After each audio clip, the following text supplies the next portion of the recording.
Hey guys, welcome back to Force StarCraft 2 Strategy. This is of course Force, and today we're going to be taking a look at a Zerg strategy. And basically what we're going to be looking at today is a little bit different than what we typically see. A lot of times what we look at are kind of quick and decisive strategies to take out your opponent early in the game. And yes, those are great.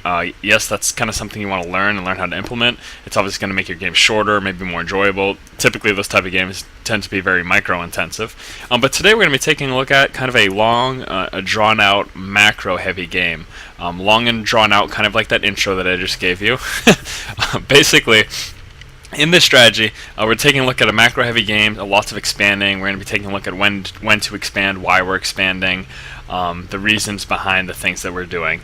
Now, in this particular strategy we play, the Zerg player that we're going to be taking a look at is Dally Lamer, and our Protoss opponent is Twee. These are both very good players, so we're just going to go ahead and go straight into Dally Lamer vision, because this is again a Zerg strategy that we're going to be looking at. So yeah, basically, we're looking at these longer games.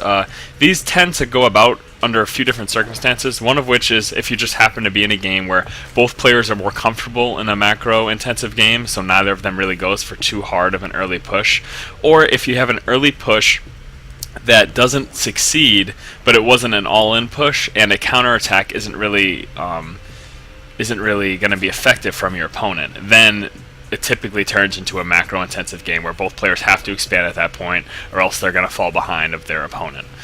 So taking a look here at this particular build before we get into more of this discussion about the macro-intensive games, we started off with that fast extractor at 14, and then followed up with a 14 spawning pool. Again, getting that extractor first so we can get up to that 100 Vespian and have various amounts of tech options.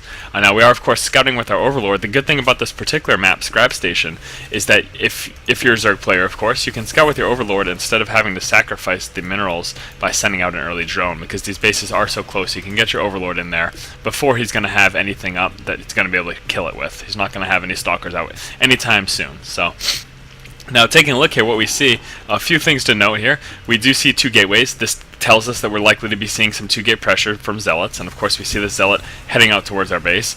It's very unlikely that he's moving down here just to pick daisies or do anything of the sort. We can kind of expect in seeing him move out that we're going to be getting some pressure, so we are of course going to need to respond by getting some Zerglings. And that's something to note too, that we didn't start producing these Zerglings until we saw that he was going to push out.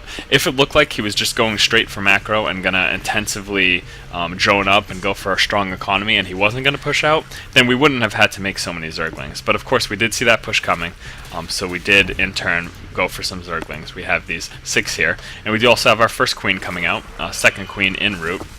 Something else to note about this second queen production, I'm just going to try to cover as much as I can in this game as far as reasons behind doing things. But second queen production, that's going to do a few things for us. Obviously it's going to allow us to spread creep. We only need 1 queen for the spawn larva ability. It's going to allow us to spread some creep, but it's also going to protect us against void rays. I've had a lot of people ask me about how to fend off early game void rays from a Protoss opponent, and as Zerg, the way you would do that is queens. Queens are going to do very well early on in the game versus 2 or 3 void rays. So just get a few queens. You should be pretty safe with the transfuse ability.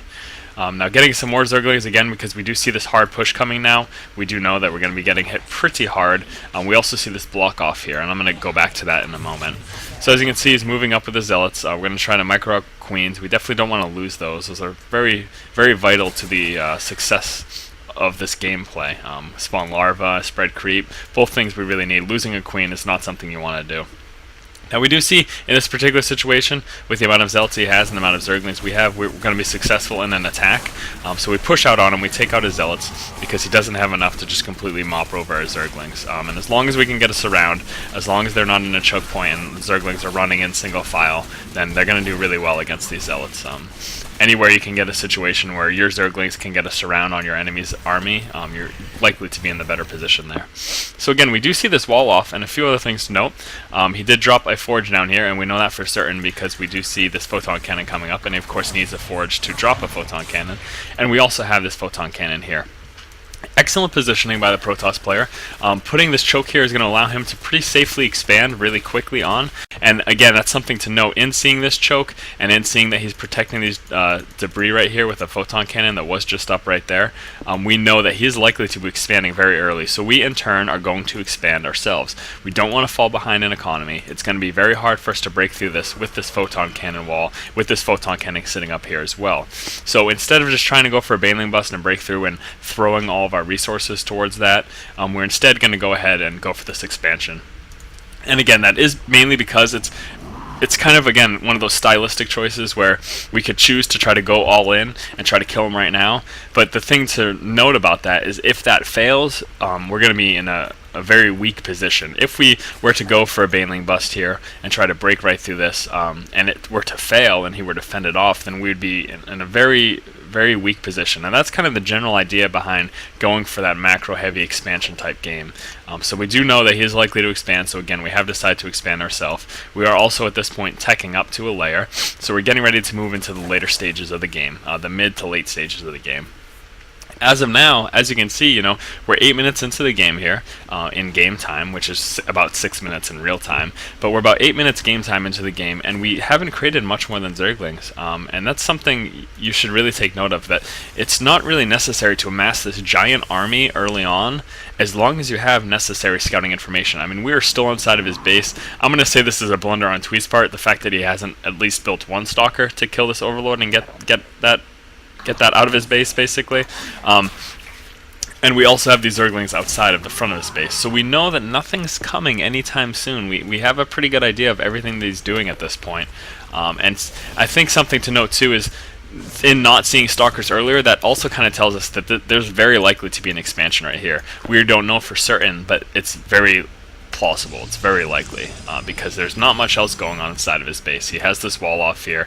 We know that there's a cannon sitting right there, and that's pretty much all we see at this point. So we're just going to take a quick look, and there you go. Suspicions confirmed. We don't know that as a player yet, but this just to give you an idea of, in seeing a situation like this and not seeing much else and not even seeing any stalkers at that point, we kind of know that expansion is very likely. Now, as you can see, we're going ahead and getting another expansion as well. Now we're doing this because at this point we feel pretty safe. We feel like we have a pretty decent map control. He is kind of boxed into this spot here. There's not much he's going to be able to do. He has to kill off either these destructible rocks, this debris here, or one of these buildings in order to get units through. So for the time being, we feel pretty safe. Again, we have this scouting information outside of his base. We're just basically macroing up. As you can see here, dropping these 2 evolution chambers. We do have a Hydralisk Den up right now. So we started off with just those Zerglings, the Speedlings. We went to the front of his base, we tested it, we saw if there was any chance we could break through. We know at this point there is no chance we're going to be able to break through anytime soon, so then we decided to go for that expansion. We decided to build up a strong economy and then work from there and decide what we're going to do from there. But again, I mean, as you can see, we still don't have a ton of units on the board. You're going to take a look at this unit counter. We do have these Zerglings that are still sitting outside of his base. These are more or less just scouting Zerglings. They're going to tell us when he's pushing out. And then, I mean, that's it. No other really offensive. We have one Hydralisk as well, so there you go. And again, a lot of people might be kind of scared by that. They're going to say, well, what if he pushes out with this huge attack? Well, we still haven't, we've been scouting his base, we still haven't seen much, and in fact, at this point, now that we have that layer up, we're bringing this Overseer. The idea is to drop a Changeling and move it inside of his base, but obviously he did see that we were doing that, so that was unsuccessful. I think the better option may have been to try to drop a Changeling up here and then run it through to check all the tech, but again, it's not that big of a deal. We're just going for that really strong economy, and we're preparing for creating units when it's necessary. Because again, up until this point, it really hasn't been necessary. He's still been boxed in. He hasn't pushed out much. He hasn't done much. That's because he himself is trying to build up an army. He himself is, going to be going. In fact, what we're going to end up seeing is he's going for that regular default Protoss ground army with Stentree Stalkers, Zealots, and then we're also going to be seeing some Colossi, or some Coloxen, or some Colossus. We're going to be seeing some of those guys, multiple Colossus, and we're also going to be seeing some High Templars as well. Now, both those units do very well against this mix that we have, but we're going to counteract the fact that we're seeing Colossus by getting Corruptors, and that's kind of one of those response scenarios, and that's kind of one of those things where when we see that he's coming out with that, then we're going to go ahead and respond. by getting those Colossus. So taking a look here, we still have this one Zergling. We did pull the majority of our force down here, just kind of sitting back, just kind of playing cozy. And I know right now the type of comments we're going to be getting, there's going to be some people saying that was the most boring game ever, both these players are horrible. That is in case not the fact. Both these players are very, very strong. They both play in a lot of tournaments. I've seen them in multiple pro tourneys, and they both do very well. Dally Lamer especially. So, this is something that's not too off-keel. This is not just Bronze League play right here. These are both very